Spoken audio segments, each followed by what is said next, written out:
அனைவருக்கும் வணக்கம். நான் உங்கள் பத்திரிகையாளர் RS கார்த்திக். இந்த வீடியோவில் நம்ம பார்க்க இருக்கிறது நம்ம வேற லெவல் சினிமா சேனலோட சினிமா விமர்சனம். இப்போ நம்ம பார்க்க இருக்கிறது இந்த வாரம் திரைக்கு வந்திருக்கிற பூர்வீகம் படத்தோட விமர்சனம்.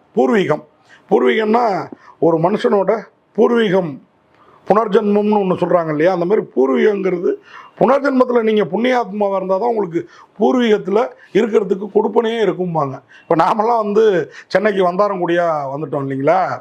ஆனால் பூர்வீகத்திலே சில பேர் இருப்பாங்க, அவனுக்கு பெருசாக பொழப்பு இருக்காது, தழப்பு இருக்காது. அப்பா அத்தா விட்டு போன நிலத்தை வச்சுக்கிட்டு சொந்த வீட்டில் இருந்துக்கிட்டு ஒரு விவசாயம் பண்ணிக்கிட்டு ஒரு கொஞ்சம் மாடு ஆடு வச்சுக்கிட்டு, ஆனால் அந்த வாழ்க்கையோட இது சொர்க்கங்க. அது எவ்வூர் ஆனாலும் அது நம்ம ஊரை போல் வருமானு நம்ம தமிழ்நாட்டை பற்றி நம்ம ராமராஜன் பாடியிருப்பார். சிங்கப்பூர் மலேசியாலாம் சுற்றி பார்த்துட்டு இளையராஜா மியூசிக்கில் அந்த மாதிரி தான் இப்போ சென்னையில் இருக்கிற நமக்கு தான் பூர்வீகத்தோட அருமை தெரியும். அந்த மாதிரி பூர்வீகம் எனக்கெல்லாம் ஊர் சீர்காழி பக்கத்தில் கொள்ளிடங்கரையில் மாணிக்க வாசல்னு ஒரு ஊர், ஆச்சால்புரம் மாணிக்க வாசல்னு எங்கள் தாத்தா பாட்டியோட ஊர்.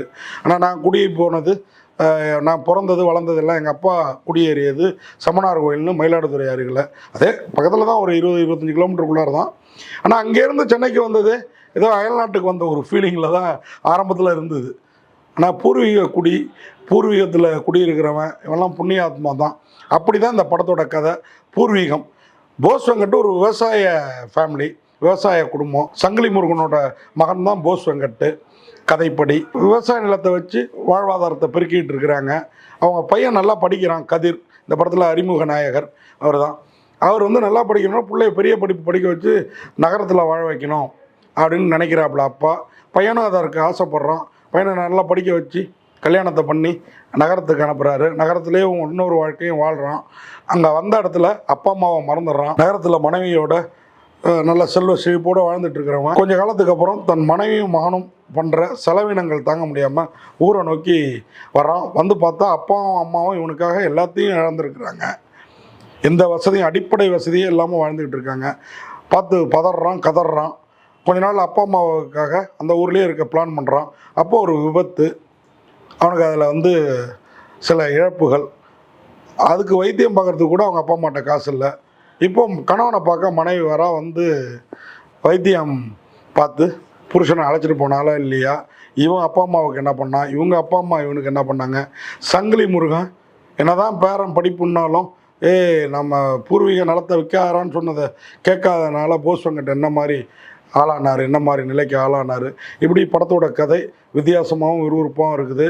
என்ன ஒன்று, நாவல் டைப்பில் ஒரு கமர்ஷியல் ஃபிலிமாக இல்லாமல் ஒரு ஆர்ட் ஃபிலிம் டைப்பில் இந்த படத்தோட கதையும் களமும் இருக்குதுங்க. அது நம்மளை மாதிரி கொஞ்சம் மேம்பட்ட ரசனை உடையவர்களுக்கு நிச்சயமாக அந்த படம் பிடிக்கும். நான் என்ன மட்டும் சொல்ல, உங்களையும் சேர்த்து தான் சொல்கிறேன். மேம்பட்ட ரசனை உடையவர்களுக்கு இந்த படம் கொஞ்சம் ஸ்லோவாக நகர்ந்தாலும் நிச்சயமாக பிடிக்கும். அதுவும் பூர்வீகத்தை காட்டுறது இதெல்லாம் வேறு லெவலில் இருக்குது. இந்த படத்துக்கு போஸ் வெங்கட், இந்த கதிர் கிட்டத்தட்ட டூயல் ஆக்ட் மாதிரி கிராமத்து முகத்தில் ஒரு கதிரும் நகரத்து முகத்தில் ஒரு கதிரமா அழகாக பண்ணியிருக்காங்க. மியாஸ்டி ஒரு நாயகி, போஸ் வெங்கட், சங்கிலி முருகன், இளவரசு, OST சேகர், சூசன், ஸ்ரீரஞ்சனி, இப்படி முக்கிய பாத்திரங்கள்ல இந்த படத்தில் நடிச்சிருக்கிறாங்க. இந்த படத்தை எல்லாருமே சிறப்பாக பண்ணியிருக்கிறாங்க. சூசன், மியாஸ்டிலாம் வேறு லெவலில் பண்ணியிருக்காங்க. அந்த பாத்திரமாகவே வாழ்ந்துருக்கிறாங்கன்னு சொல்லலாம். போஸ் வெங்கட் நடிப்பில் சிறந்தவர். ஆனால் அவர் டைரக்ட் பண்ணுறேன்னு சொல்லி ஒரு குறிப்பிட்ட சாராருக்கு மட்டும் சப்போர்ட்டாக படம் எடுத்து அது ஓடிடுச்சுன்னு ஓட வச்சிட்டு இருக்கிற வேலையை விட்டு ஒழுங்காக நடிப்பில் கவனம் செலுத்தலாம். அவர் இந்த படத்துக்கு விஜய் மோகன் அவர் தான் ஒளிப்பதிவு செய்திருக்கிறாரு. சாணக்கியா இசை. உண்மையாக சில பாடல்கள்லாம் கிராமிய மண்மனம் கமழ இருக்குது. அது மாதிரி இந்த படத்துக்கு படத்தொகுப்பு சங்கர் கே. உண்மையாக சிறப்பாக படத்தொகுப்பு பண்ணியிருக்கிறாரு. இன்னும் கொஞ்சம் சில சீன்ஸை விட்டு இன்னும் விறுவிறுப்பை ஏற்றிருந்திருக்கலாம். அதே மாதிரி கலை இயக்கம் செல்வம் ஜெயசீலன். உண்மையாக ஒரு படத்துக்கு கலை இயக்கங்கிறது தெரியக்கூடாதும்பாங்க. அது தெரியாத அளவுக்கு இந்த படத்தில் அழகாக செல்வம் ஜெயசீலன் பணிபுரிஞ்சிருக்கிறாரு. ஏகாதேசி தான் அந்த படத்துக்கு பல பாடல்கள் இருக்கிறாரு. தத்துவமான பாடல்களாக இருக்குது. இந்த படத்துக்கு மதுரை அருகே உள்ள கிராமத்தில் தான் பெரும்பாலான ஷூட்ஸ் போயிருக்குது. நல்லாவே இருக்குது. படித்து வேலையில் இருக்கிற பசங்க இன்றைக்கி பெற்றோரை எப்படி வச்சுக்கிறாங்க அப்படிங்கிறது, இப்படி வச்சுக்கக்கூடாதுங்கிற அதை எடுத்து சொன்ன விதத்தில் பூர்வீகம் படம் நம்மளை ரொம்பவே கவருது. இந்த பூர்வீகம் படத்தை தயாரித்து பிரெயின் டச் ஃபிலிம் ஃபேக்ட்ரி சார்பில் டாக்டர் R முருகானந்தர் வெளியிட்டிருக்கிறாரு. இந்த இளைய சமுதாயத்திற்கு விவசாயம், கிராமத்தோட மகிமை இதெல்லாம் சொன்ன விஷயத்தில் இந்த படத்தை இயக்கியிருக்கிற ஜி கிருஷ்ணன் வெற்றி பெற்றிருக்கிறார். மொத்தத்தில் பூர்வீகம் பார்க்கவே நம்ம பூர்வ ஜென்மத்தில் புண்ணியம் பண்ணியிருக்கணும்னு சொல்லி விடைபெறேன். நன்றி, வணக்கம்.